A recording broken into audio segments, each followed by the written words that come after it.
Welcome to basic शाला। आज हम आपके लिए लेकर आए हैं विलियम वर्ड्सवर्थ की मोस्ट इम्पॉर्टेंट पोएम टिंटन एबे के मोस्ट इम्पॉर्टेंट एमसीक्यूज जो आपके अपकमिंग एग्जाम्स के लिए बहुत ही इम्पॉर्टेंट है। तो चलिए जल्दी से शुरू करते हैं आज का हमारा वीडियो हमारे पहले क्वेश्चन के साथ। And our question number 1 is when did William Wordsworth first visit Tintern Abbey? William Wordsworth ने पहली बार टिंटन एबे को कब विजिट किया था? इन the summer of 1793, in the winter of 1793, in the autumn of 1793 या फिर in the mid winter of 1793। तो इस क्वेश्चन का करेक्ट आंसर हो जाएगा option number A, in the summer of 1793। 1793 की गर्मियों में विलियम वर्ड्सवर्थ ने पहली बार टिंटन एबे को विजिट किया था। Question number 2, William Wordsworth visited Tintern Abbey in the summer of 1793 after returning from France. When did he return from France? William Wordsworth ने जब पहली बार टिंटन एबे को 1793 की समर में विज़िट किया था तो वो फ्रांस से लौटकर आए थे। फ्रांस से लौटकर आने के बाद वो टिंटन एबे घूमने गए थे।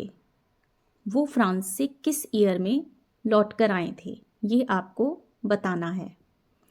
इन the summer of 1792, in the winter of 1792, in the autumn of 1792 या फिर in the mid summer of 1792। तो इस क्वेश्चन का करेक्ट आंसर हो जाएगा option number B, in the winter of 1792। William Wordsworth 1792 की सर्दियों में फ्रांस से लौटकर आए। उसके बाद 1793 की समर में वो टिंटन एबे घूमने गए।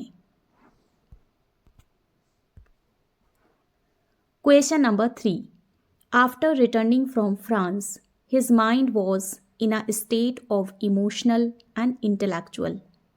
फ्रांस से लौटने के बाद उनका मन जो था वो इमोशनल एंड इंटेलेक्चुअल किस स्टेट में था? पीस, बैलेंस, हाइट या फिर कन्फ्यूजन? इस क्वेश्चन का आंसर है option number D, confusion. William Wordsworth का माइंड फ्रांस से लौटने के बाद इमोशनल एंड इंटेलेक्चुअल कन्फ्यूज़न की स्टेट में था, क्योंकि फ्रांस में फ्रांस की क्रांति हो रही थी जिससे कि विलियम वर्ड्सवर्थ बहुत दुखी थे। फ्रांस के लोगों के साथ उन्हें बहुत सिंपैथी थी, इसीलिए उनका जो मन था वो इमोशनल एंड इंटेलेक्चुअल कन्फ्यूजन की स्टेट में था। Question number 4, Now Tinton Abbey is one of the most famous ruins in। आज जो है टुडे यानी कि टिंटन एबे एक मोस्ट फेमस र्यून है। कौन सी कंट्री में ये र्यून सिचुएटेड है? इंग्लैंड, फ्रांस, इटली या फिर रोम? तो इस क्वेश्चन का करेक्ट आंसर हो जाएगा ऑप्शन नंबर ए, इंग्लैंड। टिंटन एबे नाम की जो जगह है वो इंग्लैंड में है। अब तो उसके र्यून्स ही बचे हैं, पहले वो एक टूरिस्ट प्लेस हुआ करता था। क्वेश्चन नंबर 5, टिंटन एबे is situated in England, near what point it is situated?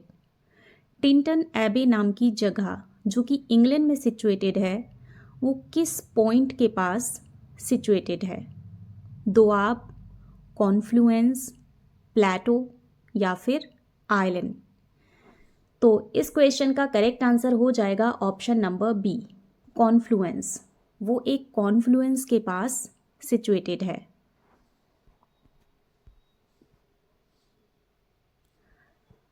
Confluence का मतलब देख लेते हैं क्या होता है। यूनियन ऑफ टू और मोर रिवर्स यानी कि संगम, जिसे हम संगम कहते हैं, जहाँ पर दो या दो से ज़्यादा रिवर्स मिलती हैं उसे कॉन्फ्लुएंस कहते हैं। ये एक वाटर बॉडी होती है।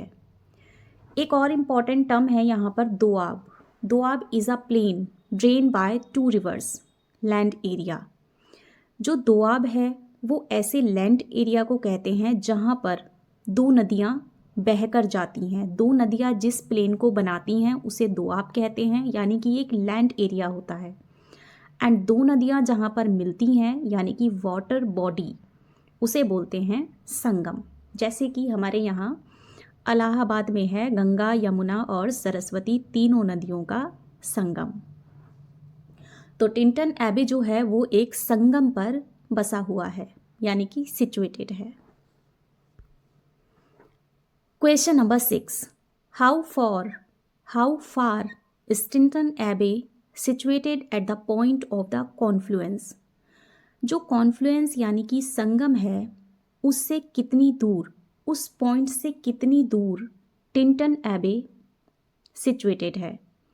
5 miles above, 10 miles above, 15 miles above या फिर 20 माइल्स अबव। तो इस क्वेश्चन का करेक्ट आंसर हो जाएगा option number B, 10 miles above. Question number 7, which English river is joined by the great river Wye there. अब जैसे कि आपको हमने बताया कि कॉन्फ्लुएंस वो पॉइंट होता है जहाँ पर 2 रिवर्स मिलती हैं, यानी कि संगम। तो वहाँ एक रिवर जो है वो है ग्रेट रिवर वाई। इस वाई रिवर को कौन सी दूसरी रिवर उस कॉन्फ्लुएंस यानी कि संगम में ज्वाइन करती है। Severn, Sabrina, both A and B या फिर Thames.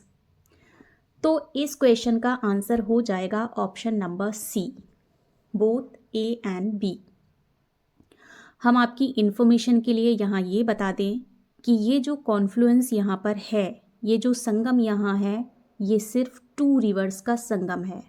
One is why and second is seven and Sabrina. This is Severn, यानी कि सेवर्न का ही दूसरा नाम है सबरीना। ये दोनों एक ही नदियों के नाम हैं, एक ही नदी को 2 नामों से पुकारा जाता है। तो इस क्वेश्चन का इसीलिए करेक्ट आंसर हो जाएगा both A and B. Question number 8, at what age William Wordsworth first visited Tintern Abbey. जब विलियम वर्ड्सवर्थ पहली बार टिंटन एबे विजिट करने गए थे, यानी कि समर ऑफ 1793, तब उनकी एज क्या थी। 22, 23, 24 या फिर 25। इस क्वेश्चन का करेक्ट आंसर है option number B, 23। William Wordsworth उस टाइम 23 ईयर्स के थे। Question number 9, with whom William Wordsworth visited Tinton Abbey। William Wordsworth Tintern Abbey किसके साथ घूमने गए थे। कॉलरिज, डोरोथी, रोजालिन या फिर मैरी। तो इस क्वेश्चन का करेक्ट आंसर हो जाएगा option number B, Dorothy. William Wordsworth अपनी सिस्टर डोरोथी वर्ड्सवर्थ के साथ टिंटन एबे घूमने गए थे। Question number 10, like whom did William Wordsworth run along the hilly banks of the river। किसकी तरह विलियम वर्ड्सवर्थ रिवर के हिली बैंक के चारों तरफ भाग रहे थे। अ रोक, अ फॉन, एन एंजल या फिर अ डियर। तो इस क्वेश्चन का करेक्ट आंसर हो जाएगा ऑप्शन नंबर ए, अ रो। रो कहते हैं डियर के बच्चे को, फॉन कहते हैं डियर को, और डियर भी कहते हैं डियर यानी कि हिरन को। रो का मतलब होता है हिरन का छोटा बच्चा। तो वो हिरन के एक छोटे से बच्चे की तरह वहाँ उस बैंक के चारों तरफ घूम रहे थे। Question number 11, when did the poet visited Tintern एबे। यानी कि इस क्वेश्चन का मीनिंग ये है कि पोएट टिंटन एबे को रीविजिटेड, यानी कि पोएट दोबारा टिंटन एबे कब घूमने गए? पहले एक बार वो 1793 की समर में गए थे जब वो 23 ईयर्स के थे एंड वो डॉरोथी वर्ड्सवर्थ के साथ गए थे। अब उन्होंने टिंटन एबे को रीविजिट किया। इस रीविजिट के बाद ही उन्होंने ये पोएम कंपोज की है। तो उन्होंने जो अपना रीविजिट किया था वो किस ईयर में किया था?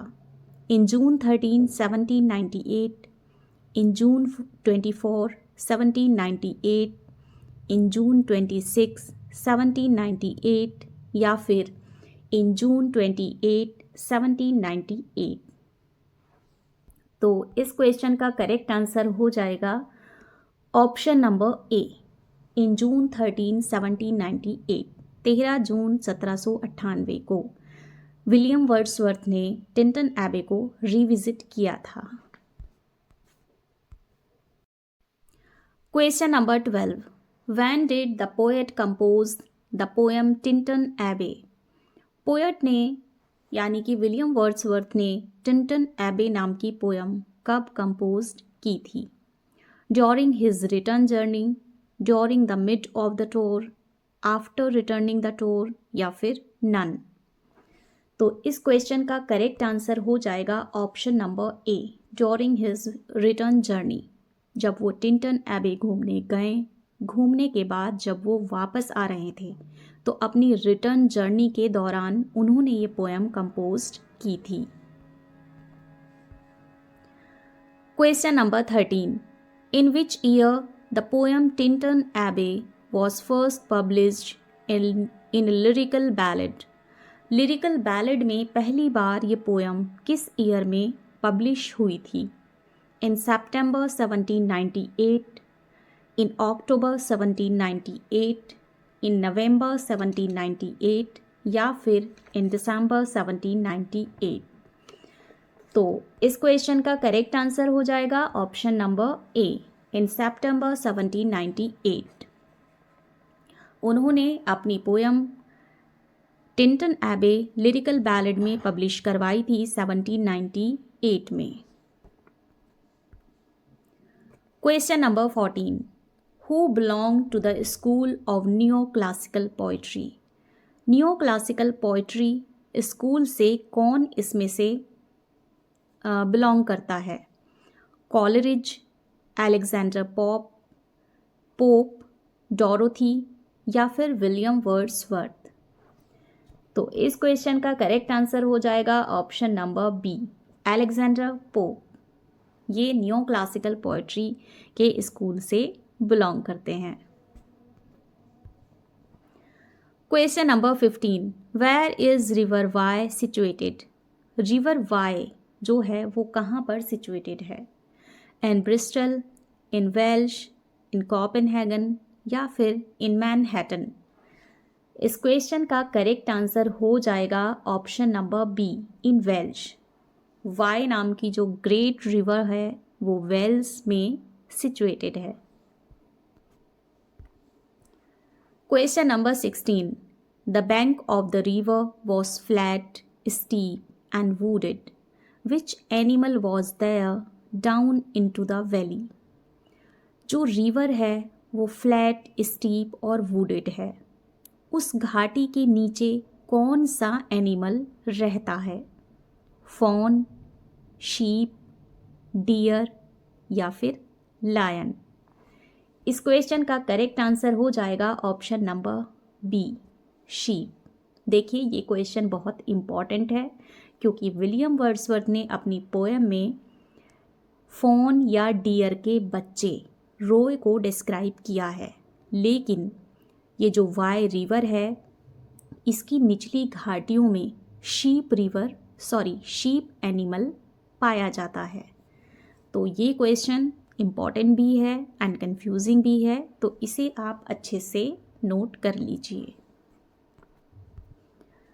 Question number 17, after returning from the tour in which city William Wordsworth entered?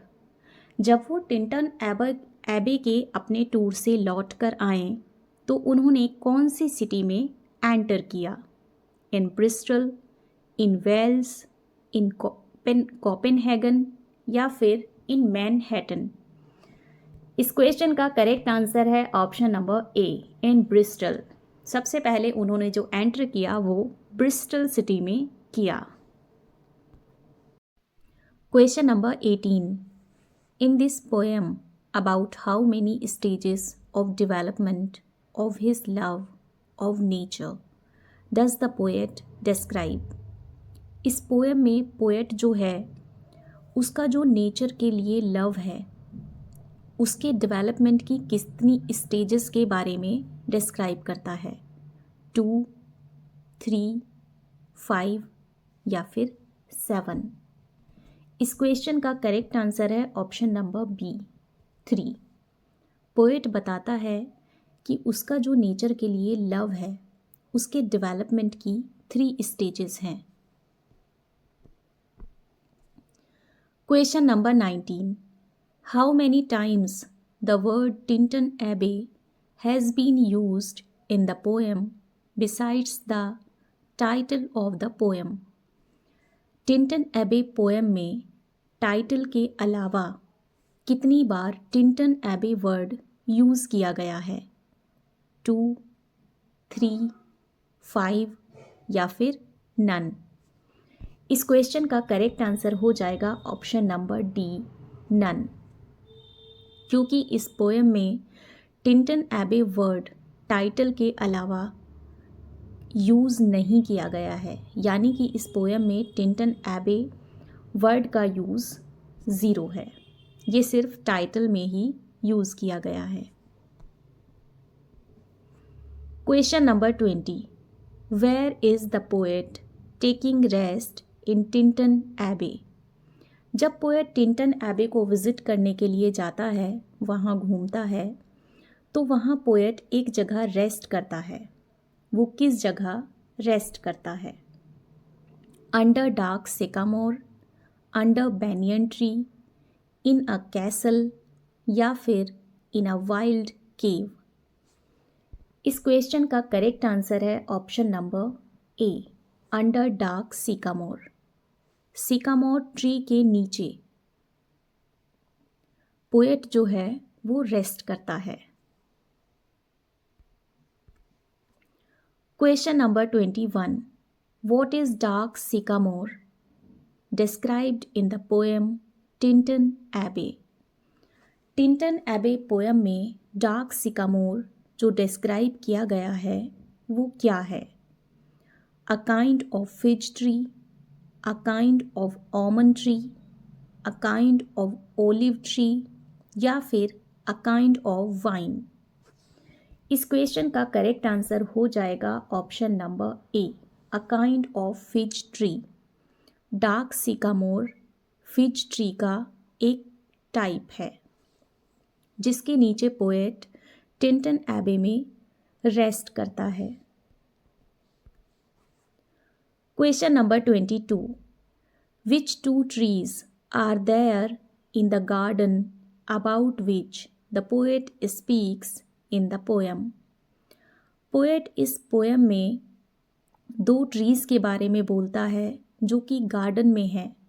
वो दोनों ट्रीज़ कौन कौन से हैं? Groves and copses, groves and sycamore, copses and sycamore या फिर बैनियन एंड ग्रोव्स? इस क्वेश्चन का करेक्ट आंसर हो जाएगा option number A, groves and copses. जी हाँ, इसका आंसर सिकामोर नहीं है, क्योंकि सिकामोर ट्री के नीचे वो रेस्ट करता है एंड जिन 2 ट्रीज़ के बारे में वो डिस्क्राइब करता है यानी कि बताता है, वो 2 ट्रीज़ हैं ग्रोव्स एंड कॉप्सेस, एंड वो रेस्ट करता है सिकामोर के नीचे। Question number 23, what are hedgerows? Hedgerows क्या हैं? Large trees, small trees, shrubs या फिर वाइन्स? इस क्वेश्चन का करेक्ट आंसर है option number C, shrubs. Hedgerows जिनके बारे में पोएट इस पोएम में बात करता है वो एक टाइप की श्रब्स हैं।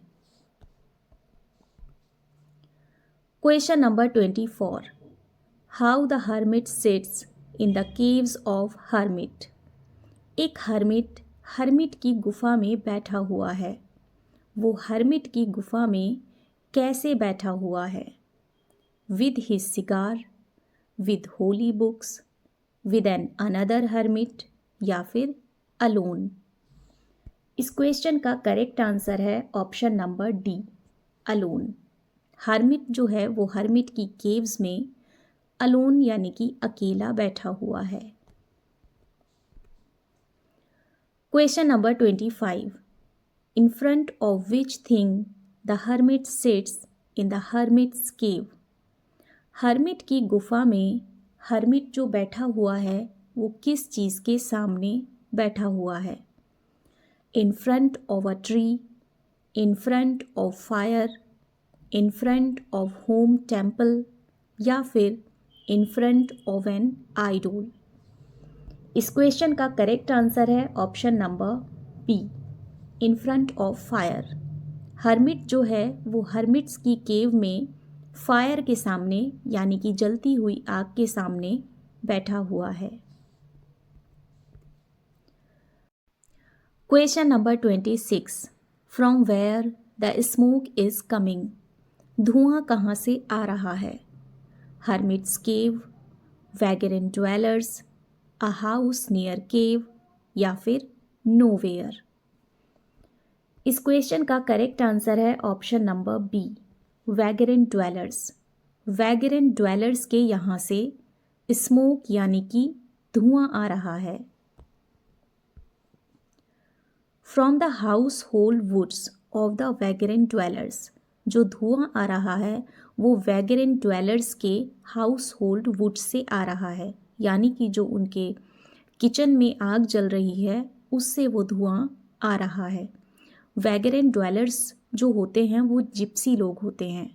Gypsies who are wandering idly, यानी कि जिप्सी जो कि इधर उधर आइडली घूमते रहते हैं, जिनका कोई परमानेंट हाउस नहीं होता, वो एक जगह से दूसरी जगह मूवमेंट करते हैं और कहीं भी जाकर रहने लगते हैं।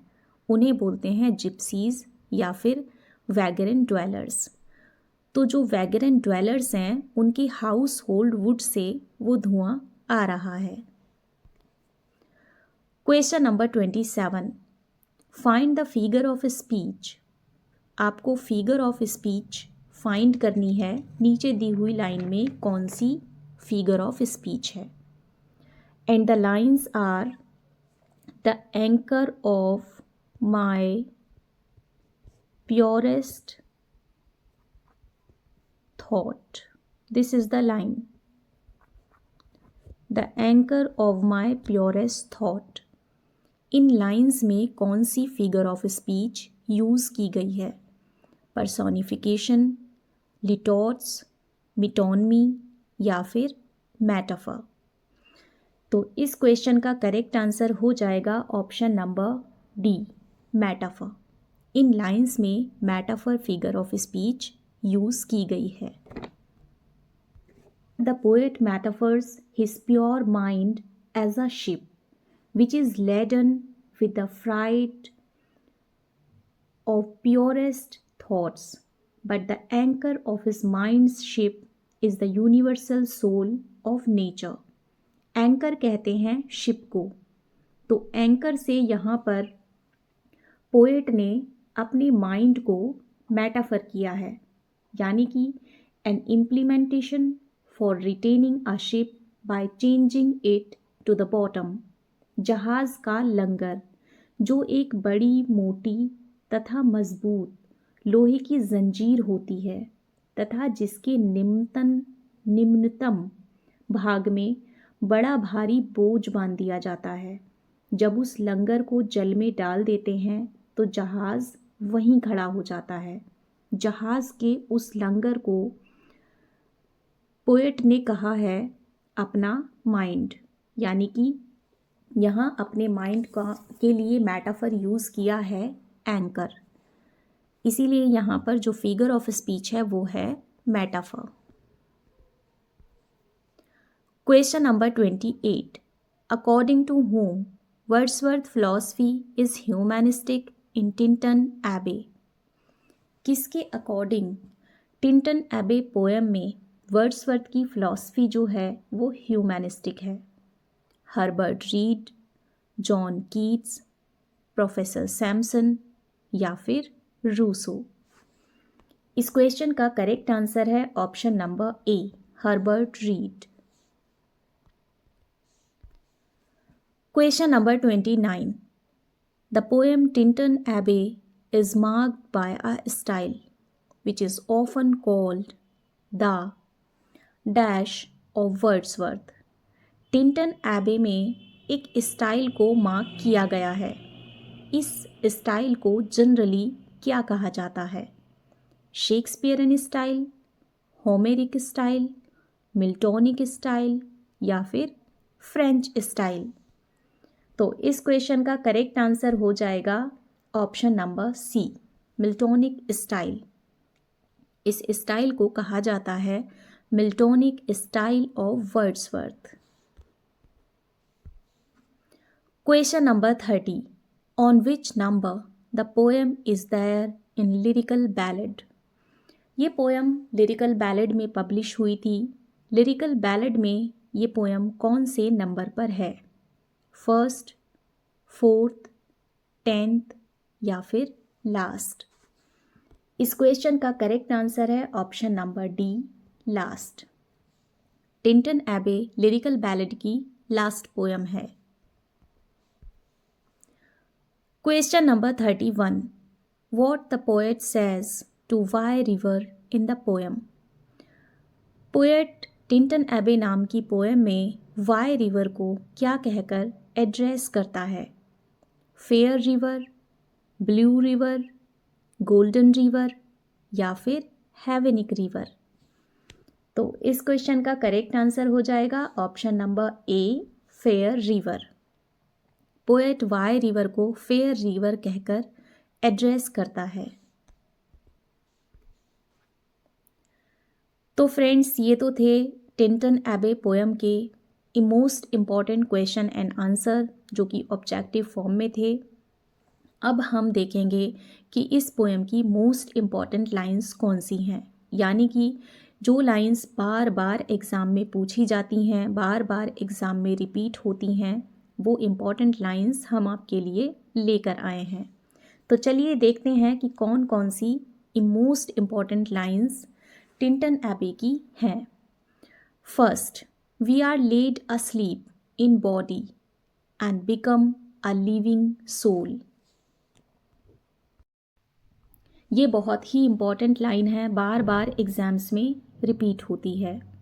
इस लाइन में पोएट कहता है, पोएट यहाँ नेचर के दृश्यों के इम्पैक्ट के बारे में बात कर रहा है कि इन दृश्यों की स्मृतियाँ हमें बहुत आगे तक ले जाती हैं। हमारा शरीर सोया हुआ सा हो जाता है एंड हमारी जो सोल है वो जागृत होकर दृष्टा बन जाती है।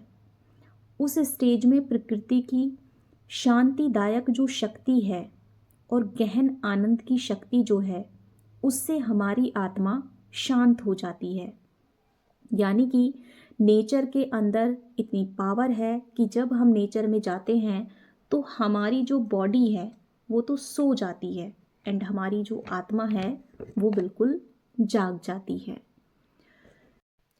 नेक्स्ट लाइन्स हैं, the still sad music of humanity nor harsh nor grating दो ऑफ एम्पल पावर।